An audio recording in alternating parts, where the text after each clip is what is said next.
বন্ধুরা, সবাই কেমন আছেন? হাপ্পা অ্যান্ড মাম্পি কিচেনে সবাইকে স্বাগতম। আমার আজকের রেসিপিতে আছে আলুর খোসার ভর্তা। এই আলুগুলোর আমি খোসা ছাড়িয়ে নেব, এভাবে ছাড়িয়ে নেব। এই যে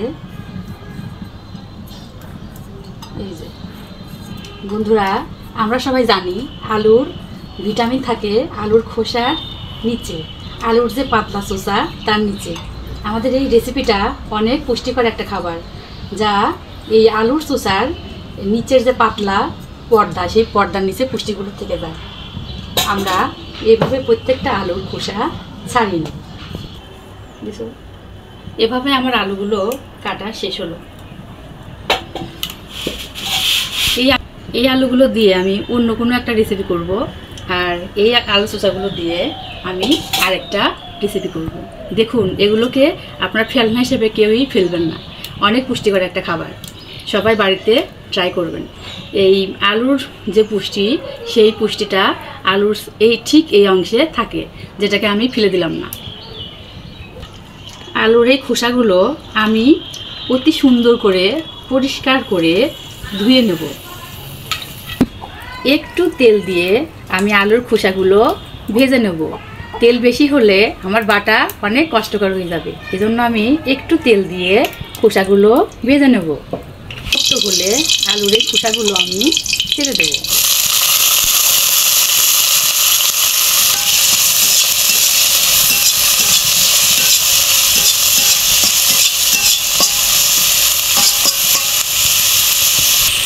এতে একটু লবণ দিলাম।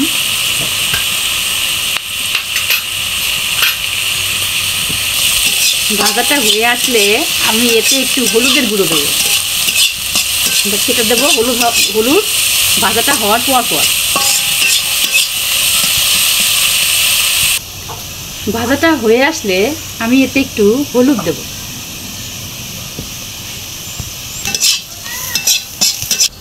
আমাদের আলুর খোসাগুলো ভাজা হয়ে গেছে, এখন আমি নামিয়ে নেব। কালো জিরা একটু ভেজে নেব।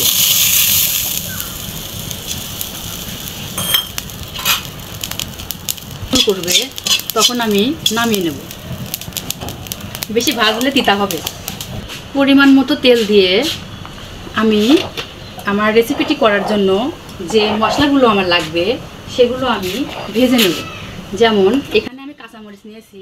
কাঁচামরিচের চোখা অংশটা আমরা এভাবে প্রত্যেকটারই এভাবে আমি ফেটে নিয়েছি, তাহলে মরিচগুলো ফুটবে না। এই পেঁয়াজ কুচি,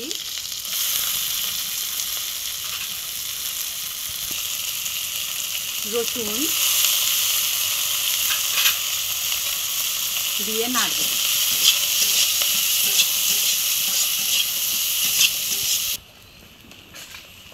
কাঁচামরিচ, পেঁয়াজ কুচি, রসুন, আমাদের এই তিনটি উপাদান ভাজা হয়ে গেছে।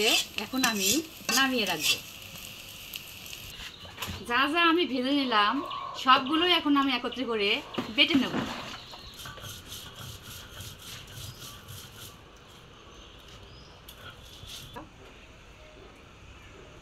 আমাদের বাটা হয়ে গেছে। সব কিছু দিয়ে যা আমি ভেজে রেখেছিলাম সব একত্রে করে আমি বেটে দিলাম। অনেক সুন্দর করে আমি বেটে দিয়েছি, অনেক মসৃণ হয়েছে। এই যে অনেক মসৃণ হয়েছে, অনেক মসৃণ। এখন আমি এই বাটা অংশটুকে ফেলে ফেললাম। বন্ধুরা, আমার রেসিপিটি হয়ে গেছে, এখন পরিবেশন।